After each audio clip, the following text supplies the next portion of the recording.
Good afternoon students. तो छेल्ला लेक्चरमां आपणे छेल्ले वनस्पति उद्यानो विषे बात करेली हती। आजे त्यांथी ज आगळ वधवानुं छे। आजे सौथी पहेला आपणे वात करशुं संग्रहालय एटले के प्राणी संग्रहालयनी, जेने म्युझियम पण कहेवामां आवे छे। चालो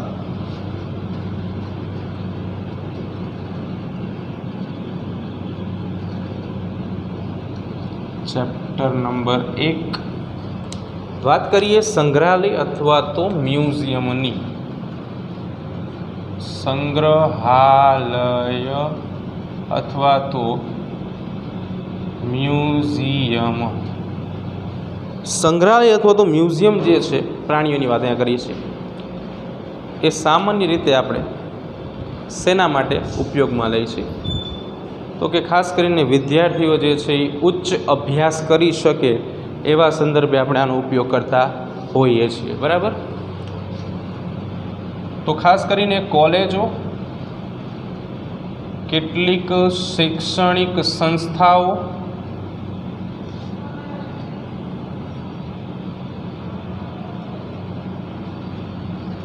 માં આવા મ્યુઝિયમ અથવા તો આવા સંગ્રહાલય જે છે જોવા મળે છે, જે પ્રાણીઓના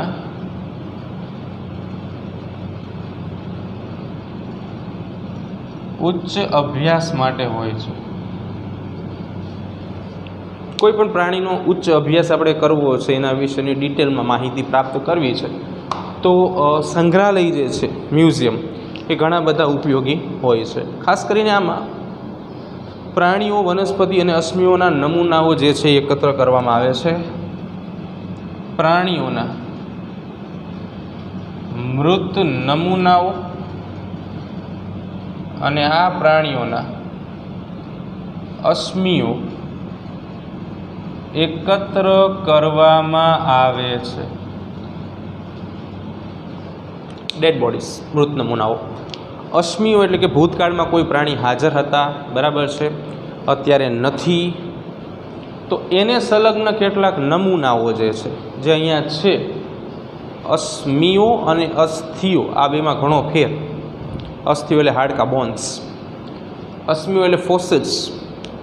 तो प्राणी जे छे एने संदर्भनी कोईपण घटना, उदाहरण तरीके बे मोटा पत्थरों वच्चे कोई प्राणी मरी गयुं छे तो एनी छाप आखी आखी पड़ी छे पत्थरों पर, तो प्राणीओना अश्मिओ के भाई भूतकाळमां आवा प्राणीओ जे छे ए हाजर हता। तो एवा अश्मिओ, मृत नमूनाओ एकत्र करवामां आवे छे। आगळ वात करीए, खास करीने नाना मोटा नमूनाने खोखा, काचनी शीशी, बरણીમાં ભરવામાં આવે છે। नाना मोटा नमूनाओने खोखामां, काचनी शीशीमां के बरણીમાં भरवामां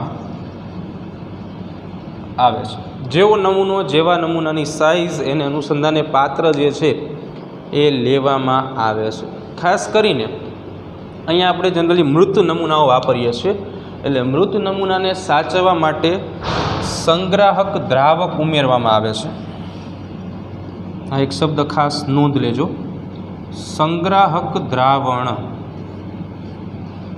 प्रिजर्वेटिव्स अंग्रेजी शब्द है। प्रिजर्वेटिव्स।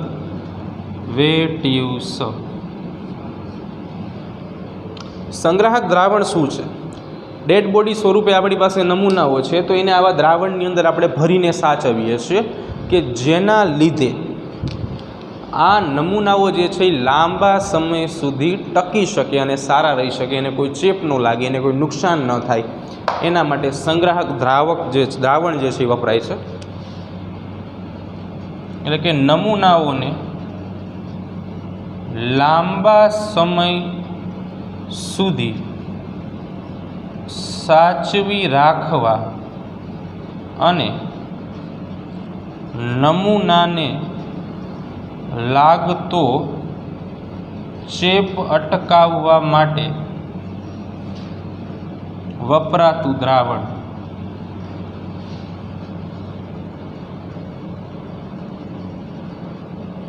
પ્રિઝર્વેટિવ્સ સંરક્ષકો કહેવામાં આવે છે. મોસ્ટલી પ્રિઝર્વેટિવ તરીકે ફોર્મેલિન યુઝ થાય છે. શું ઉપયોગમાં આવશે? ફોર્મેલિન.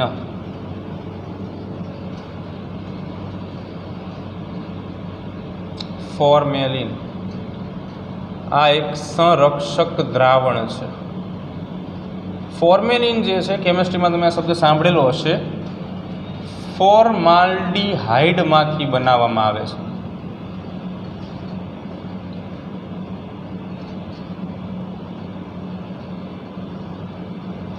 ફોર્માલ્ડીહાઇડમાંથી બનાવવામાં આવતું દ્રાવણ જે છે એ ફોર્મેલિન તરીકે ઓળખાય છે. બરાબર, તો એને સાચવવામાં આવે છે. બીજું કે કીટકો જે છે એ કીટકોને કીટ બોક્સમાં ટાંકા લઈને કે સ્ટેપલર મારીને સાચવવામાં આવે છે. નાના નાના કીટ બોક્સ હોય. કીટકોને કીટ બોક્સમાં પિન મારીને સાચવવામાં આવે છે. આગળ વાત કરીએ સસ્તનો અને પક્ષીઓની વાત કરીએ. હવે મહત્ત્વની વાત, જો કીટકો બહુ નાના હોય, નાના નમૂનાઓ પ્રાણીઓના પણ નાના હોય. પક્ષીઓ અને સસ્તનોની વાત કરીએ કે ભાઈ કોઈ પક્ષીને સાચવવું છે અથવા તો કોઈ સસ્તનને સાચવવું છે, તો આના માટે શું?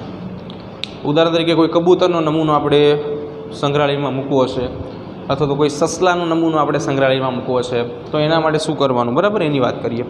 તો પક્ષીઓ અને સસ્તનોને સાચવવા માટે સ્ટફિંગ પદ્ધતિ વપરાય છે. સ્ટફિંગ પદ્ધતિ વપરાય છે. પદ્ધતિનું નામ છે સ્ટફિંગ પદ્ધતિ. શું કરવામાં આવે છે આ પદ્ધતિની અંદર, તો એની વાત કરીએ. તો સ્ટફિંગ પદ્ધતિમાં પક્ષીઓ અને સસ્તનોના શરીરની અંદર રહેલા બધા અંગોને દૂર કરવામાં આવે છે, એટલે દેહધાર્મિક અંગોને દૂર કરવામાં આવે છે. પ્રાણી શરીરમાં આવેલ દેહધાર્મિક અંગોને દૂર કરવામાં આવે છે અને આવા પ્રાણીની અંદર રૂ, ઊન, વનસ્પતિજન્ય ભૂકો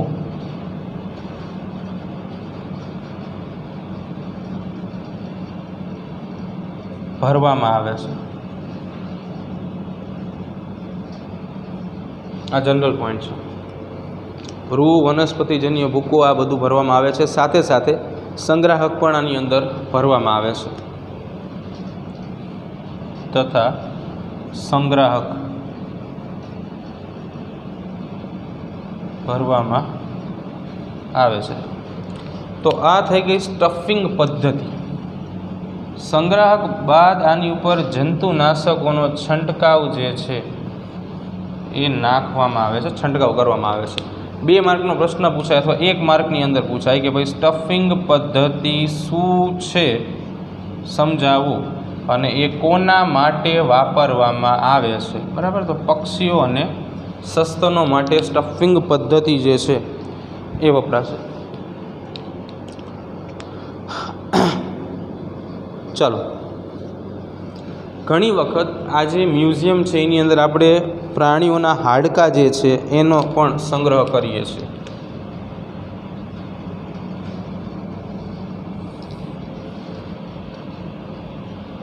મ્યુઝિયમમાં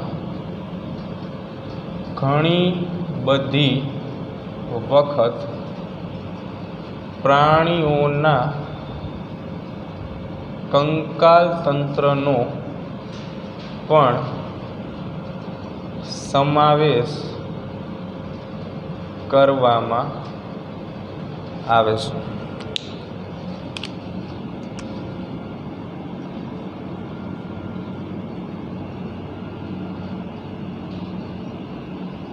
આગળ આપણે વાત કરી. ચાલો, અહીંયા સુધી આપણે સંગ્રહાલય અથવા તો મ્યુઝિયમ જે છે એ જોયું.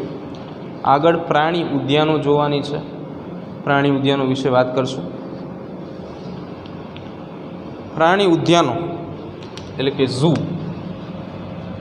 જે નવા નવા શબ્દો બાયોલોજીમાં આવશે આ બધા. અત્યાર સુધી આપણી જે માન્યતાઓ હતી, હા, એ માન્યતાઓ બદલે આ બધા. પ્રાણી ઉદ્યાનો શું છે? તો કે એવી જગ્યા છે જ્યાં પ્રાણીને સારા વાતાવરણની અંદર સાચવવામાં આવે છે. સુરક્ષિત પર્યાવરણ પૂરું પાડીને પ્રાણીઓનો ઉછેર કરવામાં આવે છે. એવી જગ્યા કે જ્યાં સુરક્ષિત વાતાવરણ પૂરું પાડી પ્રાણીઓને સાચવવામાં આવે છે. બરાબર, એક સુરક્ષિત વાતાવરણ પૂરું પાડવામાં આવે છે, ત્યાં એને સાચવવામાં આવે છે, યોગ્ય એની દેખરેખ રાખવામાં આવે છે. અહીં પ્રાણીઓની યોગ્ય દેખરેખ અને સાર સંભાળ લેવામાં આવે છે. બીજી વાત કે સાથે સાથે અહીંયા પ્રાણીઓની ખોરાકી આદતો, એની વર્તણૂકનો અભ્યાસ કરવામાં આવે છે. અહીં પ્રાણીઓની ખોરાકી આદતો અને વર્તણૂકનો અભ્યાસ કરવામાં આવે છે. લોકો માટે અને નાના બાળકો માટે આનંદ પ્રમોદની વસ્તુઓ છે. બરાબર, આ પ્રાણીઓને જોવા, બંધિયાર માત્રામાં પ્રાણીઓને જોવા. પણ એક એનો નેગેટિવ પોઈન્ટ એક જ છે કે અહીંયા પ્રાણીઓને બંધિયાર અવસ્થામાં રાખવામાં આવે છે. અહીં પ્રાણીઓને બંધિયાર અવસ્થામાં રાખવામાં આવે છે.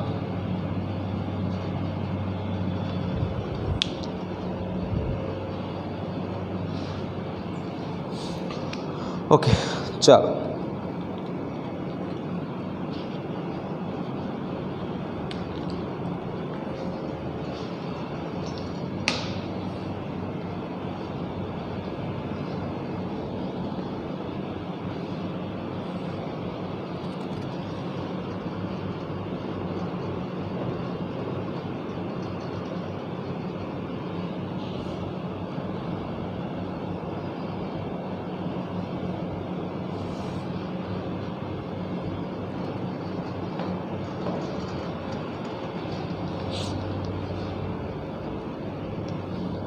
આગળ જોઈએ.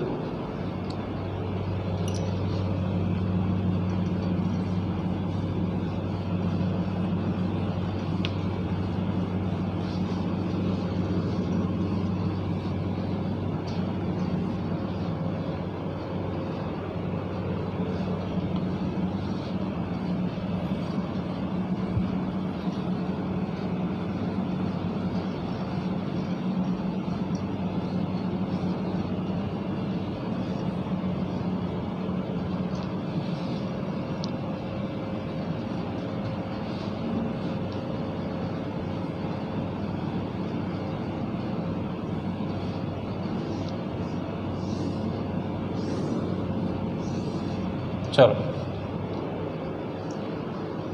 આગળ આપણે હવે વાત કરવાની છે ઓળખ ચાવી. ટેક્સ્ટ બુક તમે જોશો એટલે તમને અમુક પ્રાણી ઉદ્યાનો આપેલા છે, અમુક પ્રાણીઓની આકૃતિ છે, નાના છોકરા જેવું છે, બરાબર, એ તમે જોઈ લેજો. ગેંડો છે ને, હંસ છે ને, બરાબર, એવું બધું, વાઘ છે ને, જોઈ લેવાનું, ગેંડો ને એવું બધું. ઓળખ ચાવી, નેક્સ્ટ પોઈન્ટ. આ થોડોક સમજી લઈએ, બરાબર. આગળનો મુદ્દો છે ઓળખ ચાવી.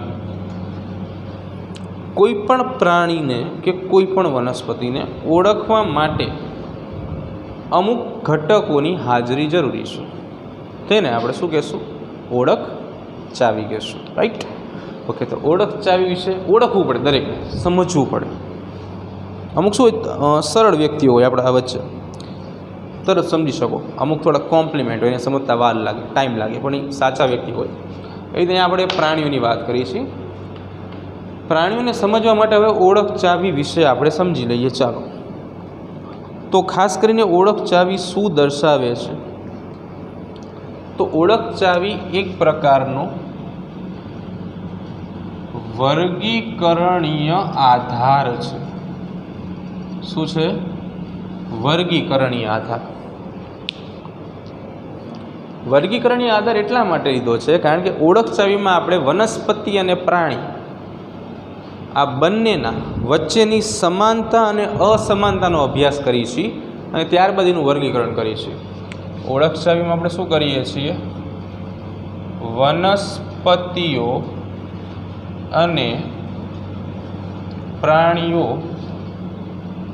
વચ્ચેની સમાનતાઓ અને અસમાનતાઓ દર્શાવે છે અને આ ઓળખ ચાવી વપરાશે વર્ગીકરણમાં. સમાનતાઓ અને અસમાનતાઓ વાપરીને ઓળખ ચાવીનો ઉપયોગ વર્ગીકરણમાં થાય છે. વનસ્પતિ અને પ્રાણીના વર્ગીકરણમાં. તો ઓળખ ચાવી સામાન્ય રીતે જોડમાં રહેતા વિરોધાભાસી લક્ષણોના આધારે આપવામાં આવે છે. ઓળખ ચાવી જોડમાં રહેતા વિરોધાભાસી લક્ષણોના કારણે આપવામાં આવે છે. એક આ શબ્દ છે જોડમાં, એટલે કે બેની સંખ્યામાં. વિરોધાભાસી ઓપોઝિટ લક્ષણ, બંનેના લક્ષણો જુદા જુદા હોય ને, હા, એને વિરોધાભાસી લક્ષણો કહેવાય. એની અંદર ઓળખ ચાવી જે છે એ આપવામાં આવે છે. નેક્સ્ટ, જેને યુગ્મક કહેવામાં આવે, બેની સંખ્યા છે. વિરોધાભાસી જોડ છે. જોડ એટલે બેની સંખ્યા.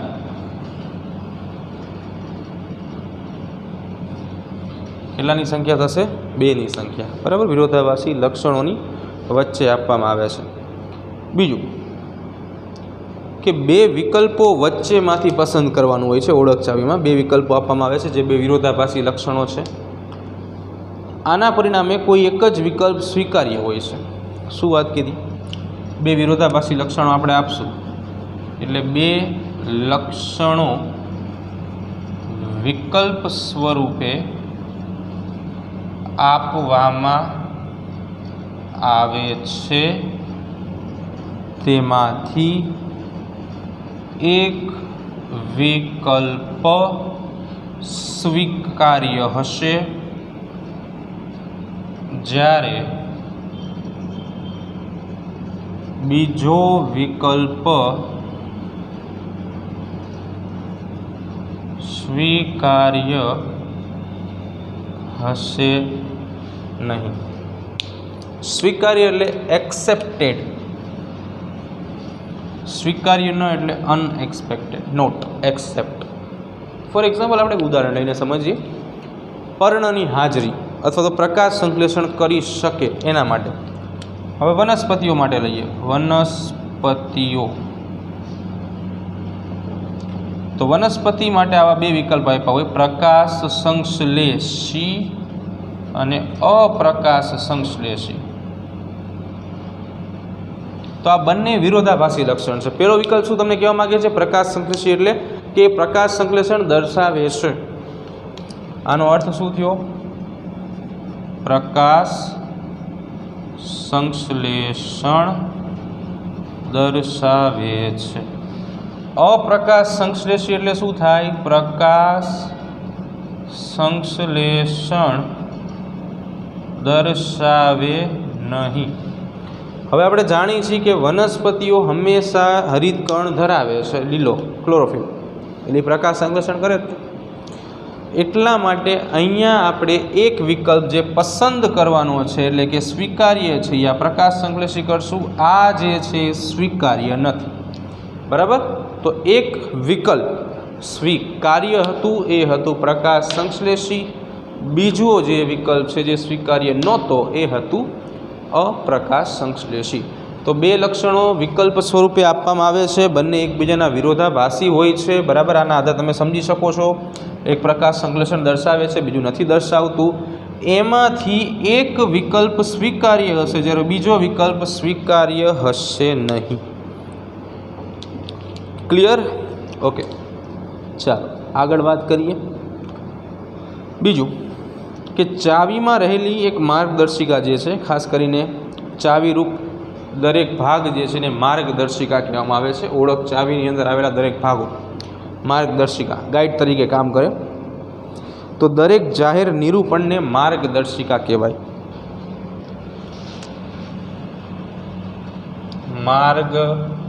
માર્ગદર્શિકા. તો ચાવીમાં રહેલા જાહેર નિરૂપણને માર્ગદર્શિકા તરીકે ઓળખવામાં આવે છે. જે જાહેર કરેલું છે અથવા જે લખેલું છે એને માર્ગદર્શિકા તરીકે ઓળખવામાં આવે છે. અલગ અલગ ચાવીઓની જરૂર પડે જ્યારે આપણે કુળ, પ્રજાતિ, જાતિ વગેરેનું વર્ગીકરણ કરતા હોય છે. કુળ, પ્રજાતિ, જાતિ આવી અલગ અલગ વર્ગીકૃત કક્ષાઓ સમજવા માટે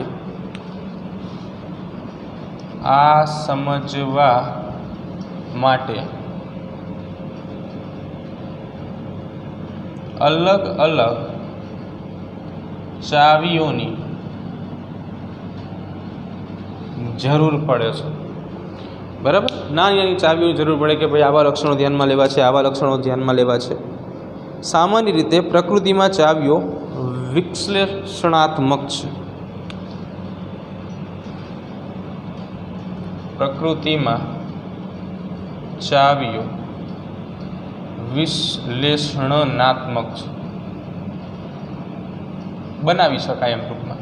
આપણે જાતે પણ ચાવીઓ બનાવી શકીએ કોઈ લક્ષણોને ધ્યાનમાં લઈને. બરાબર, આગળ વાત કરીએ. તો ખાસ કરીને હવે વર્ગીકરણ માટે બીજી શું જરૂર પડશે? બરાબર, તો એના માટે વનસ્પતિની યાદીઓ જેને ફ્લોરા કહેવામાં આવે.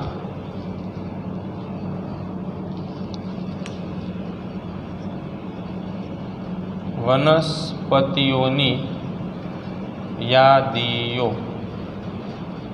જેને અંગ્રેજીમાં ફ્લોરા કહેવામાં આવે. 2 માર્કમાં આ પ્રશ્ન પૂછાઈ શકે. પરિચય પુસ્તિકા, લઘુ પુસ્તિકા અને પદ્ધતિસરની સૂચિઓ. પરિચય પુસ્તિકા, લઘુ પુસ્તિકા અને પદ્ધતિસરની સૂચિઓ. તો આ જે છે એ હજી પણ આવશ્યક રચનાઓ છે કે જે વનસ્પતિનું નોંધનીય વર્ણન કરવા માટે જરૂરી છે. અહીંયા વનસ્પતિઓનું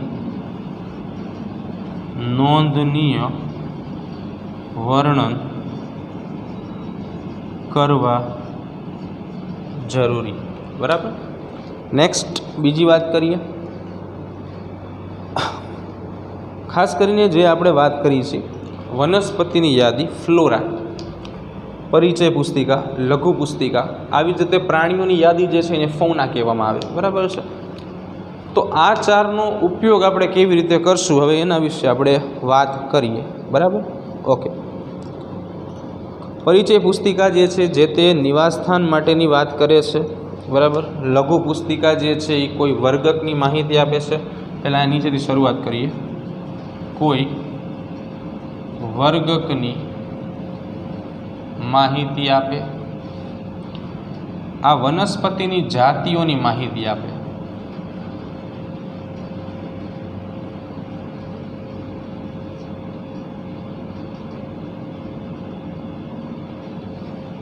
પરિચય પુસ્તિકા, ખાસ કરીને પરિચય પુસ્તિકા જે છે એ જે તે વિસ્તારમાં જોવા મળતી વનસ્પતિઓની જાતિઓની માહિતી આપે. જે તે વિસ્તારમાં જોવા મળતી વનસ્પતિઓની માહિતી આપે.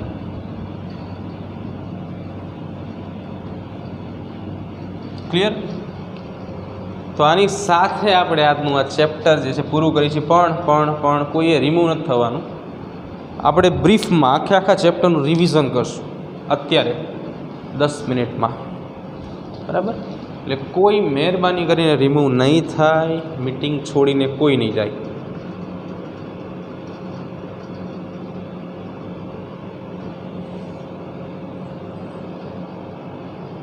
ચાલો બ્રીફ રિવિઝન કરી નાખીએ આખું. એટલે આખા ચેપ્ટરમાં આપણે શું ભણ્યા છીએ એની આપણે ચર્ચા કરવાની છે, બરાબર? ઇન શોર્ટમાં તમારે આખું ચેપ્ટર જે છે એમાં શું આવતું હતું, શું આવે છે એ આપણે જોઈ લઈએ. એટલે આપણે થોડુંક એવું ફરી વખત યાદ કરી લઈએ. જે ભૂતકાળને આપણે ભૂલી નથી જવાનું, એટલે કે આ ચેપ્ટર આપણે યાદ જ રાખવાનું છે.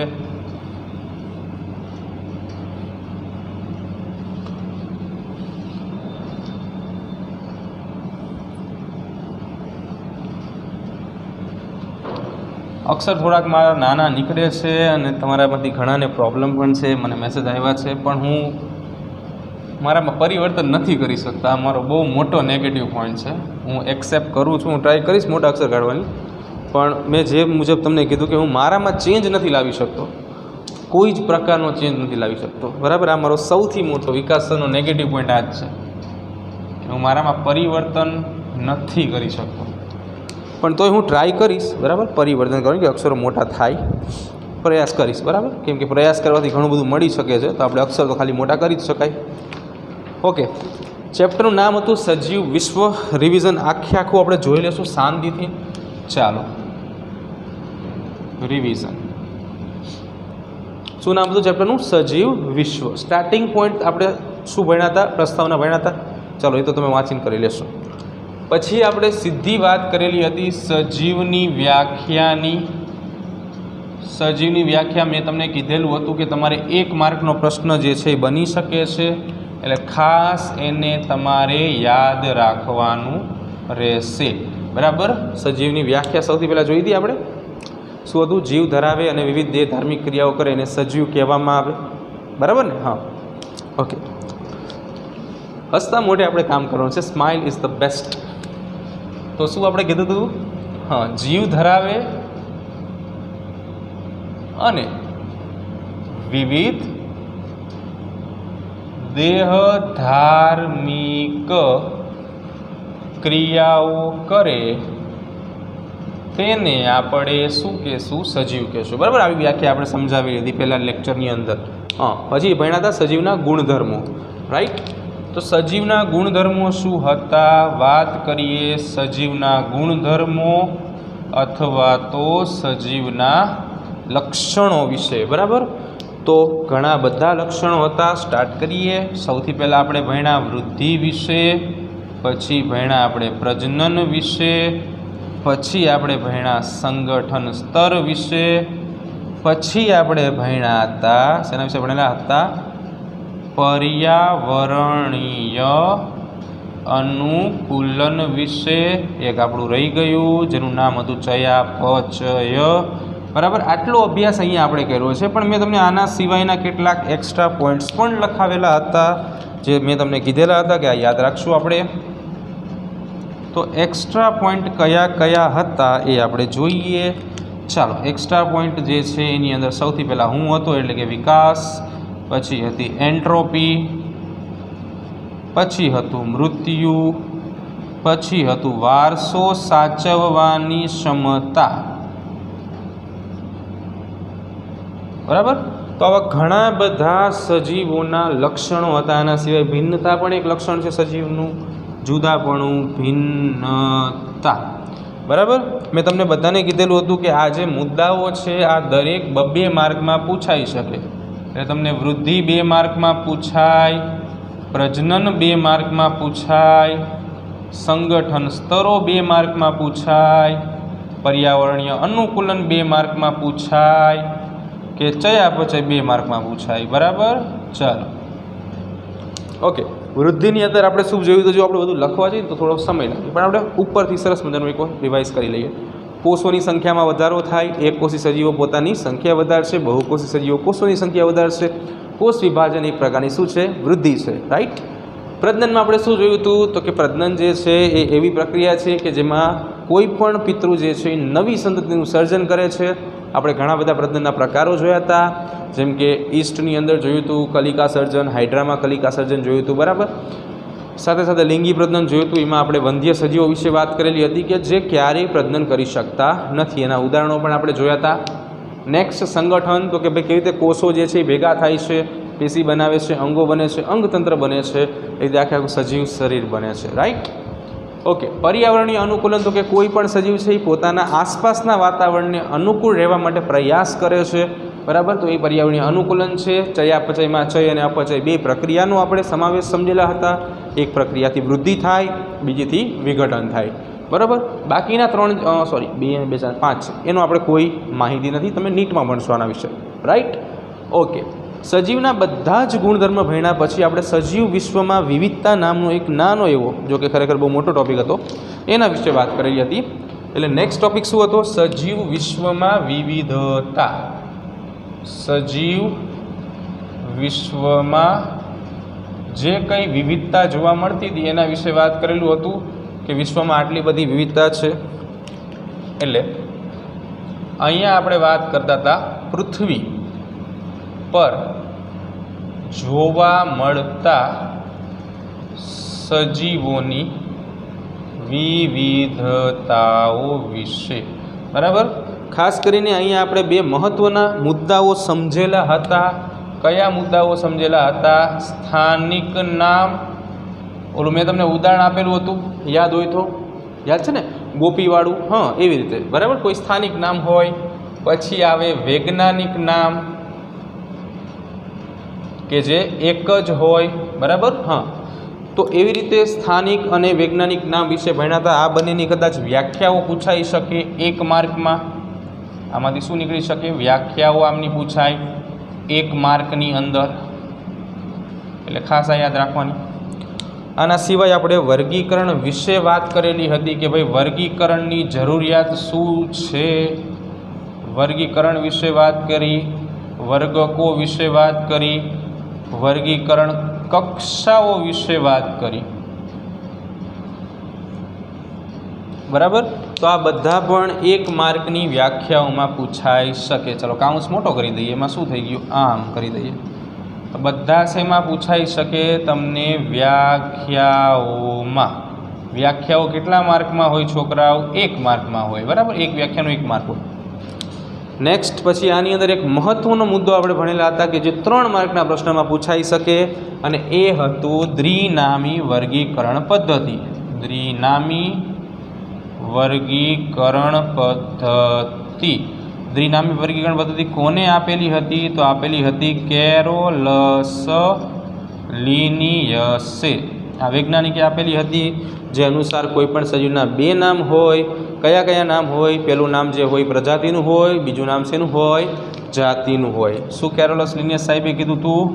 પ્રથમ નામ પ્રજાતિનું હોય, જ્યારે બીજું નામ શેનું હોય? જાતિનું હોય, બરાબર છે. ક્લિયર અહીંયા સુધી?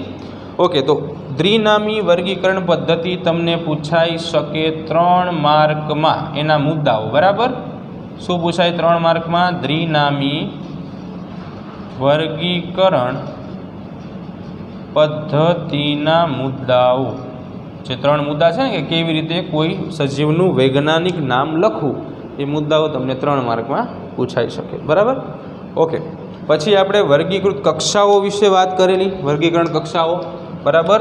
તો વર્ગીકરણ કક્ષાઓ જે છે, વર્ગીકરણ કક્ષાઓ વિશે આપણે વાત કરેલી. વર્ગીકરણ કક્ષાઓમાં આપણે અભ્યાસ કરેલો. કોનો અભ્યાસ કર્યો હતો? જાતિ, પ્રજાતિ, કુળ, ગોત્ર, વર્ગ, સમુદાય અથવા વિભાગ અને સૃષ્ટિ. મેં તમને એ વખતે કીધેલું હતું કે દરેક વર્ગીકરણ કક્ષાઓ કે વર્ગીકૃત કક્ષાઓ 2 માર્કના પ્રશ્નો છે. એટલે તમને 2 માર્કમાં જાતિ પણ પૂછી શકે, 2 માર્કમાં પ્રજાતિ પણ પૂછી શકે, 2 માર્કમાં કુળ પણ પૂછી શકે, 2 માર્કમાં ગોત્ર પણ પૂછી શકે, 2 માર્કમાં વર્ગ પણ પૂછી શકે, 2 માર્કમાં સમુદાય અથવા તો વિભાગ પણ પૂછી શકે અને 2 માર્કમાં સૃષ્ટિ પણ પૂછી શકે. બીજું કે આ બહુ સહેલું છે, આપણે ખાલી જાતિની જ વ્યાખ્યા યાદ રાખવાની છે ને પેલો સિક્વન્સ યાદ રાખવાનો છે, સિક્વન્સને છેક સુધી ખેંચતું જવાનું છે, બરાબર. એક ઉદાહરણ બધા આપણે યાદ રાખવાના છે. પછી વર્ગીકરણ કક્ષાઓ બાદ તમને એક કોષ્ટક આપેલું છે જે તમે બધાએ જોયું હતું. આપણે જોયું હતું કોષ્ટક 1.1 હતું, બરાબર. તો એ કોષ્ટક 1.1 જે છે એ પણ ખાસ યાદ રાખવાનું છે. કોષ્ટક 1.1 એમાંથી શું નીકળી શકે? તો કે ભાઈ MCQ નીકળે અથવા તો 1 માર્કના પ્રશ્નો નીકળી શકે. MCQs અથવા તો 1 માર્ક ક્વેશ્ચન આ કોષ્ટક 1.1 માંથી નીકળે. ખાસ એક બીજી વાત, જેટલા પણ સજીવોના વૈજ્ઞાનિક નામ આ ચેપ્ટરમાં આપ્યા છે એ બધા આપણે યાદ રાખવા પ્રયાસ કરશું. બધા જ સજીવોના વૈજ્ઞાનિક નામો યાદ રાખવા. તો બધા જ સજીવોના વૈજ્ઞાનિક નામ શા માટે યાદ રાખવાનું કહીએ છીએ? કારણ કે 1 માર્કના પ્રશ્નોમાં પૂછાઈ શકે અથવા તો એ MCQs ખાલી જગ્યા ખરા ખોટામાં પૂછાઈ શકે. ઘણા બધા વૈજ્ઞાનિકના નામ ઘણા બધા વૈજ્ઞાનિક નામ આપણે ભણેલા છીએ, બરાબર. તો બધા નામ બને ત્યાં સુધી યાદ રાખવા. એને યાદ રાખવા માટેની બીજી ટ્રીક કહું તમને કે કોઈ એક પેપર હોય એની અંદર સામે સામાન્ય નામ, ઉદાહરણ તરીકે ઘઉં છે, ટ્રિટિકમ એસ્ટિવમ, તો અહીંયા એનું વૈજ્ઞાનિક નામ લખો. માનવ છે, હોમોસેપિયન્સ. એક જ પેજની અંદર તમારે આખા ચેપ્ટરની અંદર આપણે કદાચ વધીને 10 થી 15 નામ હશે, બરાબર. એ બધા જ આવી જશે અને તમારે ચેપ્ટર પૂરું થાય એટલે બુકમાં એ પેજ જે છે છેલ્લે પેજ ઉપર લગાડી દેવાનું, એટલે તમને ખબર પડે કે આ ચેપ્ટરમાંથી આપણે આટલા વૈજ્ઞાનિક નામો યાદ રાખવાના છે એક ગુણ માટે, રાઈટ. હા, થોડુંક સ્માર્ટનેસથી કામ કરવાનું, ખુશ થઈને કામ કરવાનું, તો સફળતા મળશે, બરાબર. મોઢું લટકાડીને કામ નહીં કરવાનું. નેક્સ્ટ, કોષ્ટક પૂરું થયું પછી આપણે આવી ગયા વર્ગીકરણના સાધનોમાં. વર્ગીકરણના સાધનોની અંદર જનરલી કોઈ પ્રશ્ન 2 માર્કનો પૂછાતો નથી, પણ છતાં કદાચ અમુક શું કાઢી નાખે પ્રશ્નો, તો એવું બનતું હોય કે વર્ગીકરણ માટેના જરૂરી ઘટકો જે છે એ પૂછો. તો અહીંયા આપણે લખી નાખીએ 2 માર્ક, પણ હું અહીંયા સ્ટાર કરું છું, બરાબર. સંભાવના ઓછી છે, 2 સ્ટાર કર્યા છે, કદાચ પૂછાઈ શકે એમ, બરાબર. આપણા નસીબ જેવા. પછી ઓકે, નેક્સ્ટ પોઈન્ટ પછી આપણે ભણેલા હતા વનસ્પતિ સંગ્રહાલયો. હા, તો વનસ્પતિ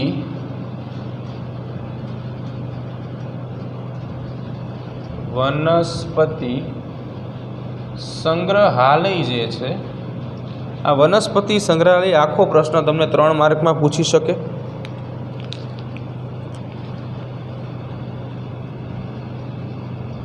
અથવા તો આ પ્રશ્ન પૂછાઈ શકે, હોટ ફેવરિટ પ્રશ્ન છે, હર્બેરિયમ બનાવવાના તબક્કાઓ જણાવો. દાબન, શુષ્કન, વિષાંકતન, નામાંકરણ, બરાબર. હા, તો આ પ્રશ્ન માત્ર 2 માર્કમાં હોય. હવે એક વસ્તુ ખાસ સમજી લેજો, કાલે મેં તમને હર્બેરિયમ પત્ર દોરાયું હતું, નો ડાઉટ, પણ એ ખાલી સમજવા માટે દોરાયું હતું. તમારે એક્ઝામમાં એવો કોઈ જ અખતરો નથી કરવાનો, એવડું મોટું એવું હર્બેરિયમ પત્ર દોરવાનું નથી દોરવાનું છોકરાઓ. ખાલી તમે સમજી શકો કે આવું આવે એટલા માટે દોરાયું હતું. એક્ઝામમાં આપણે દોરવાનું નથી, માત્ર એની થિયરી લખવાની છે, બીજું કશું જ કરવાનું નથી. ચાલો નેક્સ્ટ, વનસ્પતિ ઉદ્યાનો આપણે જોયા હતા કાલે. પછી આજે આપણે વાત કરી પ્રાણી સંગ્રહાલયો અથવા તો મ્યુઝિયમ વિશે. નેક્સ્ટ, પ્રાણી ઉદ્યાનો અથવા તો ઝૂ. અને છેલ્લે હમણાં આપણે વાત કરી ઓળખ ચાવી વિશે.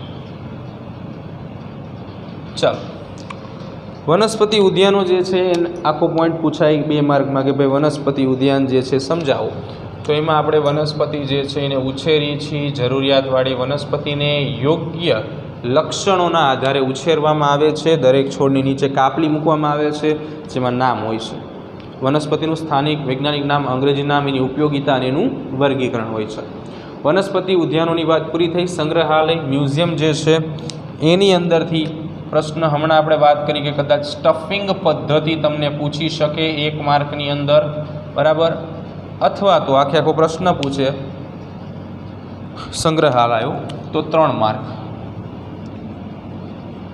અથવા તમને પ્રિઝર્વેટિવ્સનો પ્રશ્ન પૂછે કે ભાઈ સંરક્ષકો શું છે, અથવા તો પ્રિઝર્વેટિવ્સ.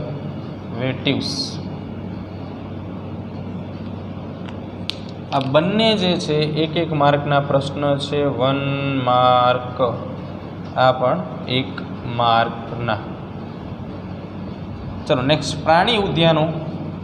આ 2 માર્કમાં ભાગ્ય પૂછાય, બરાબર, કંઈ વૈધું ન હોય તો પૂછી લે. ઓળખ ચાવીની અંદર ખાસ વનસ્પતિઓનું વર્ગીકરણ કરવા માટે કોનો સહારો લે છે, છેલ્લે આપણે જે પોઈન્ટ લખાયો, બરાબર, એ 2 માર્કમાં કદાચ પૂછાઈ શકે. મોસ્ટ ઓફ આ ચેપ્ટરની અંદર આઈએમપી ઝોન હું તમને કહી દઉં, આ ઝોન અને આ ઝોન. બાકી જે પાછળ જે છે એમાં અમુક પ્રશ્નો જે છે એ ક્યારેક આપણે મૂકવા પડે. બાકી મોસ્ટ પ્રોબેબલી રીતે આ આઈએમપી ઝોન છે આટલો. અહીંયાથી જે ચાલુ થાય છે આમાં ભાગ્યે આમાંથી ક્યારેક પ્રશ્નો નીકળે, બરાબર, ઓકે. તો આ છે વિકાસ સરનું બ્રીફ રિવિઝન. તમને બધું જ મળી ગયું છે, ક્યાંથી શું પૂછાશે, કયું આઈએમપી છે, ક્યાં કેટલું વાંચવાનું, ક્યાં કેટલું લખવાનું. તો આની સાથે આપણે આજનું ચેપ્ટર જે છે ને આજનો લેક્ચર 2 પૂરો કરીશું. આવતીકાલે મળીએ નવા ચેપ્ટરની સાથે.